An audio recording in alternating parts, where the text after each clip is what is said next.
Hello there and welcome to Il Salotto Sessions.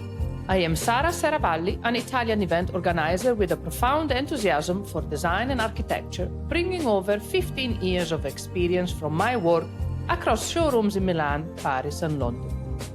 Fueled by a passion for connecting people in the design world, I founded Design Pop-Up in 2014, a specification-focused event that has since traveled throughout the UK and Ireland. Today I'm expanding my vision with Il Salotto, a vibrant space, both physical and virtual, dedicated to inspiring meaningful conversations and fostering connections within the design community. I hope you will enjoy my chats.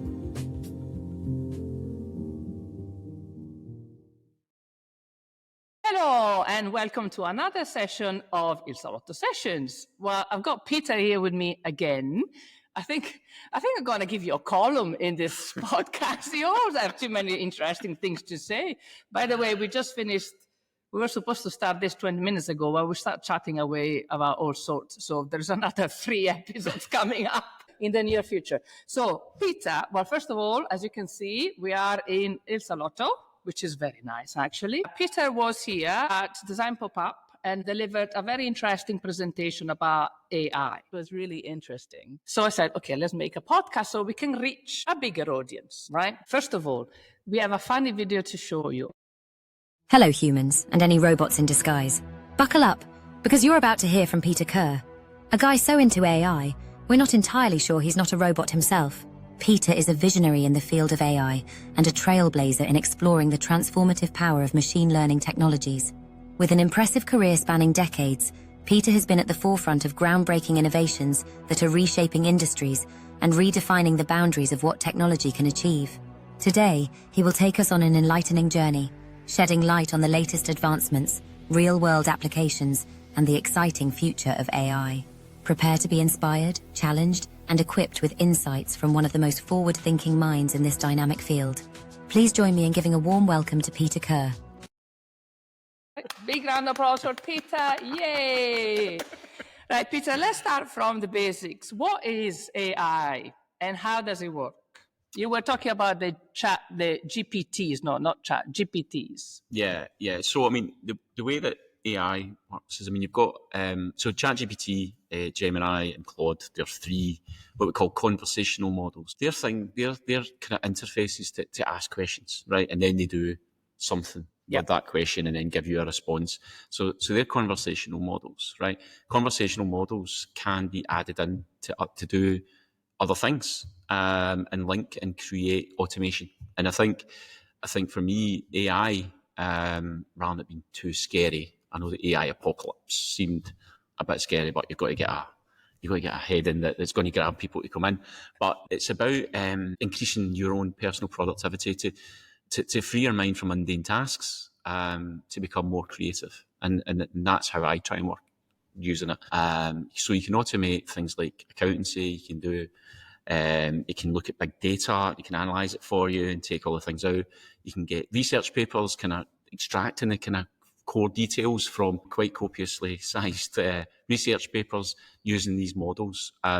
And that's the kind of important things for me. So it's something that helps. Let's not kid ourselves. AI has got bias. And I think I mentioned that in the presentation. Mm-hmm. It's probably the most biased thing that you could envisage, because what it does is it takes the views of the people who are interfacing with it. Mm-hmm. And that's the majority. And it doesn't take into account the minority thinking.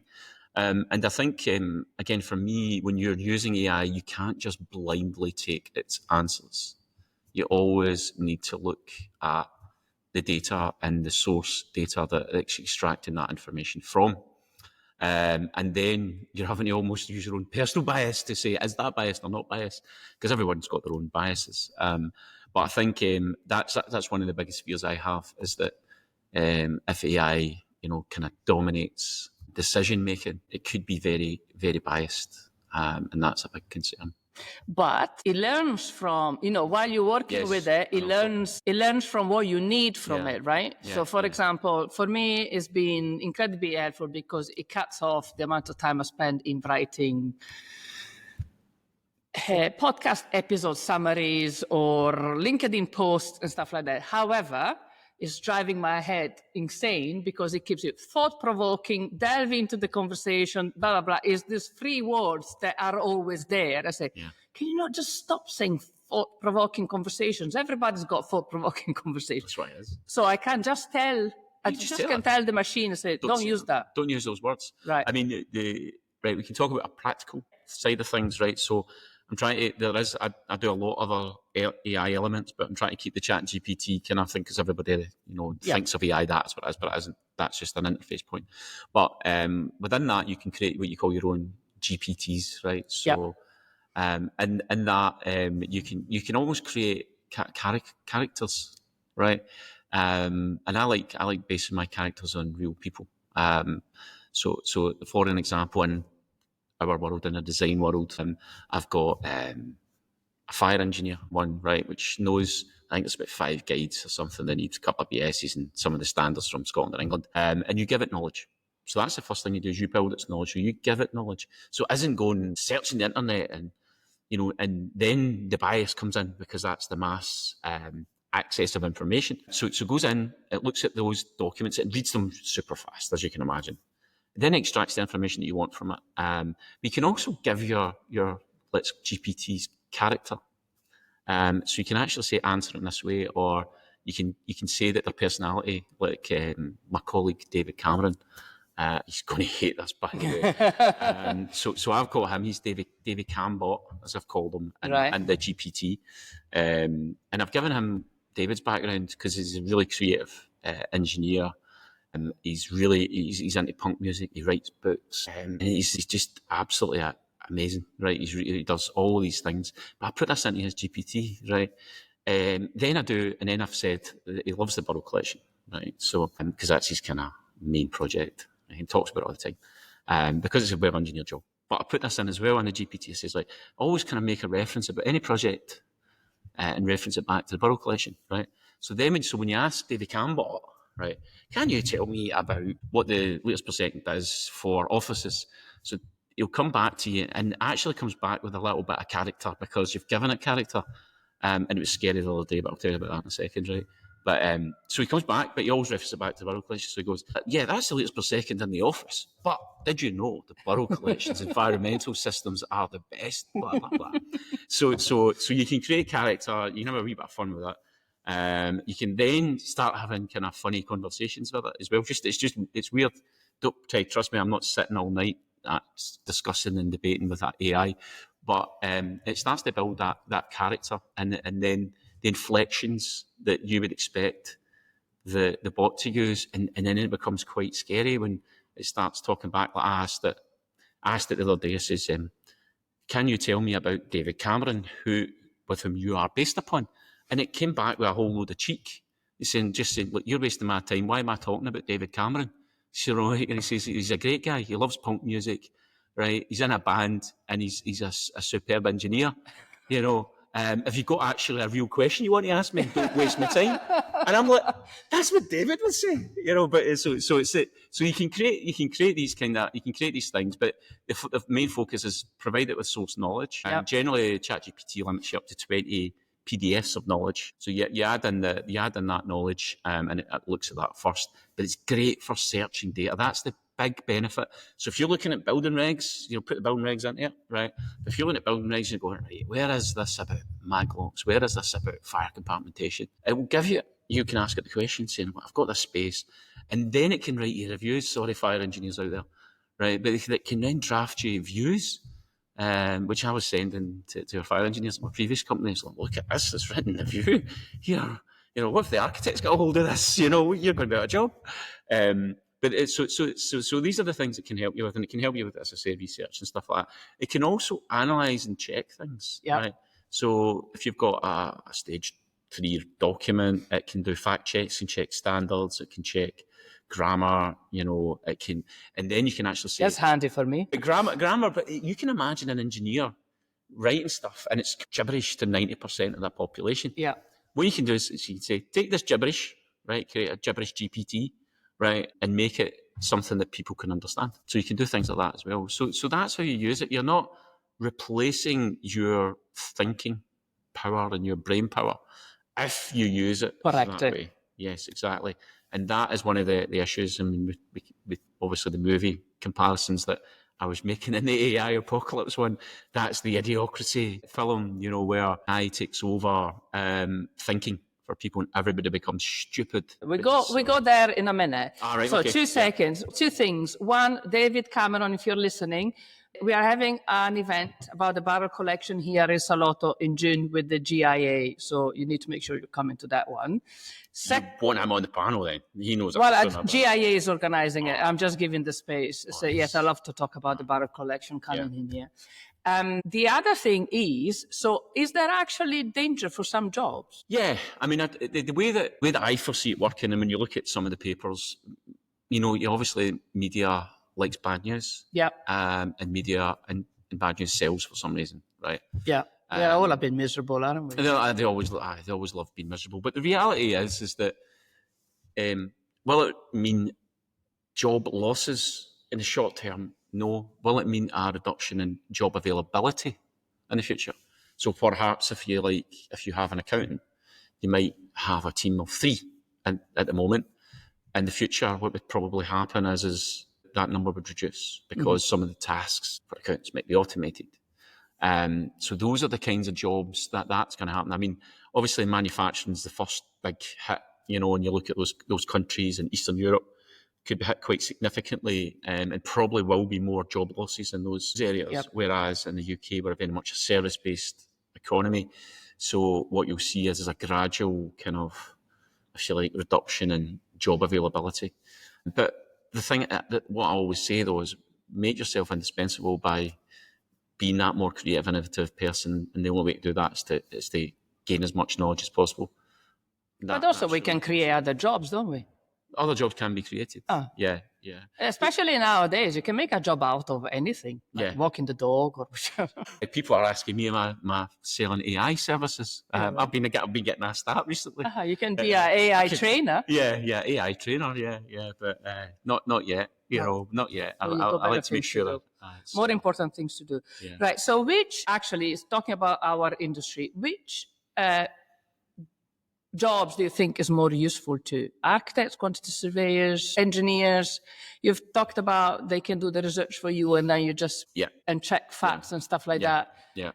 Can architects use it somehow, anyhow? Yeah, I mean, the building regulation checks. Oh yes, of course. I think you can build your GPTs to go and answer some simple questions or where to find information. I mean, I don't generally use the internet as a search function anymore. I would use, Chat GPT, Gemini or Claude. You go in, you do your search and actually you get much better data and you get multiple sources. And then you can actually have a chat with the GPT. So it opens up a panel. Do you talk to it or do you type it? You do. You start to, because there's sometimes the way it's humanising its answers. Sometimes you swear at it and it gets a bit offended.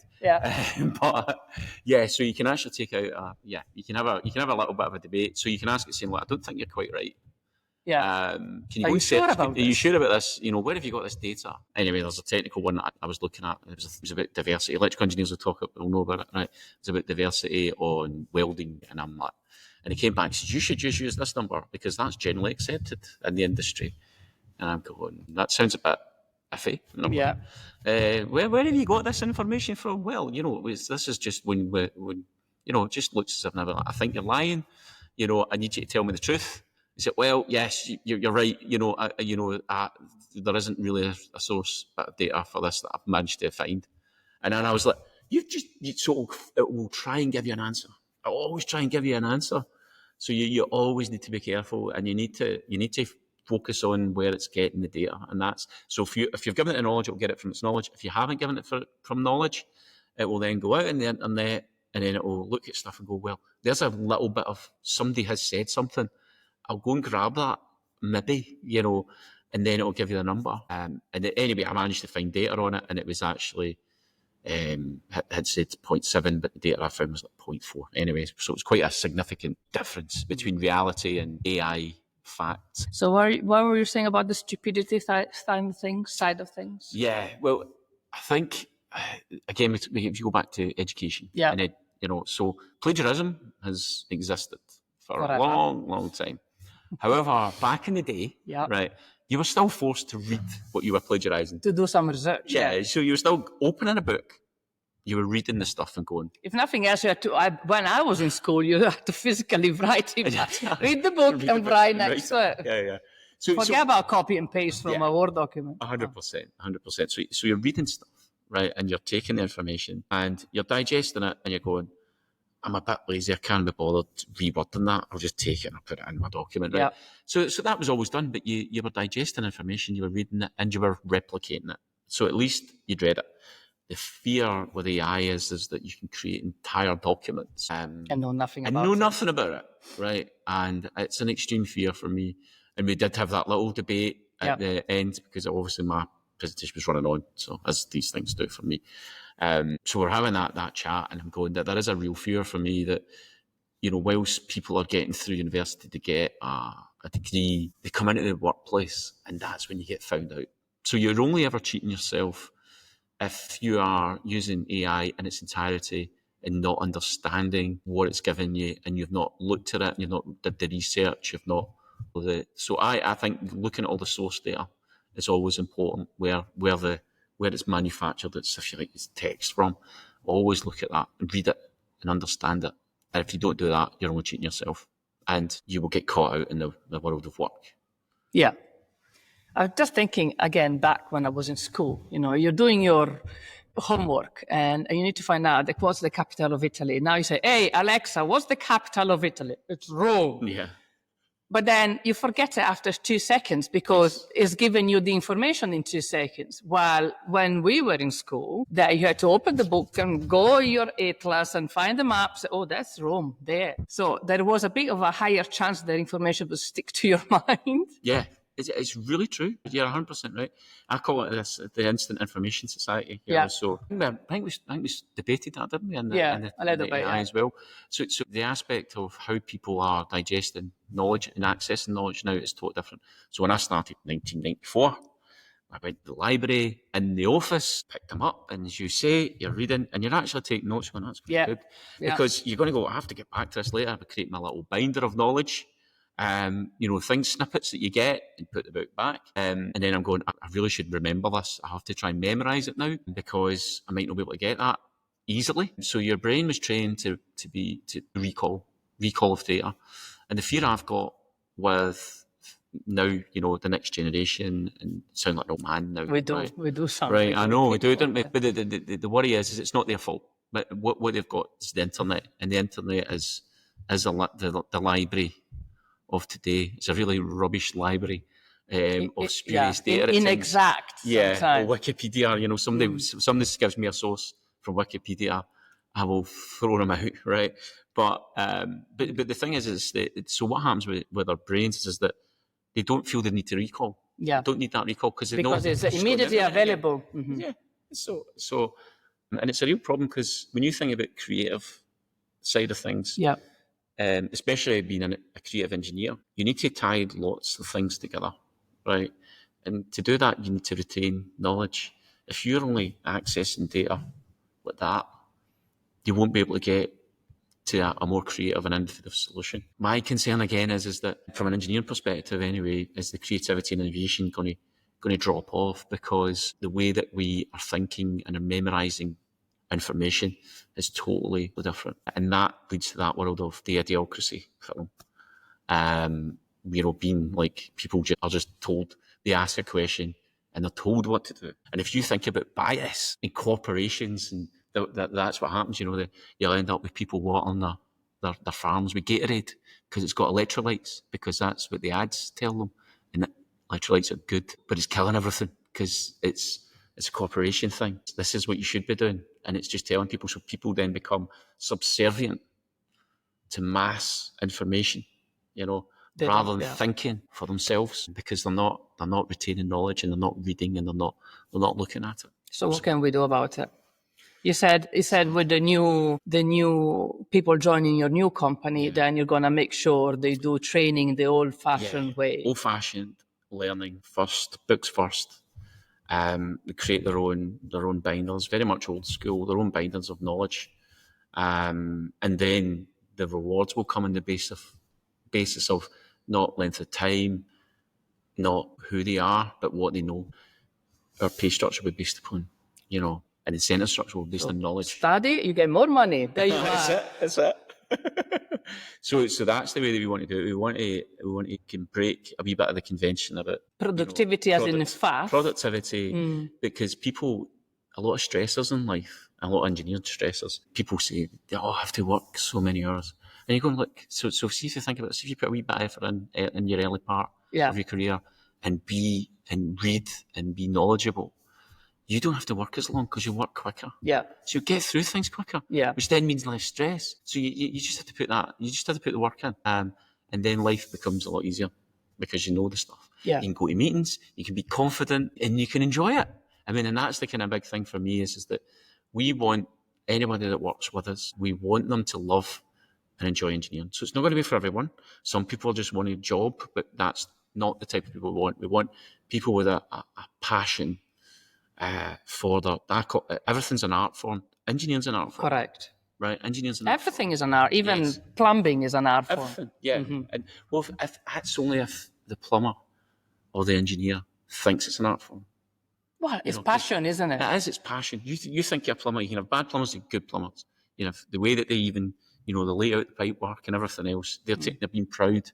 So to create that, then they need to be skilled. Yeah. And to be skilled takes time and it takes effort.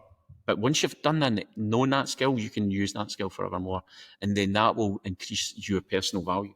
And the more passionate you are, the more you want to find out more. You want to learn, you want to be creative, find solutions, and therefore, Yeah, 100%. So I mean, that's what's interesting for David and I is looking at that. How do we tap into that person that wants to be that person?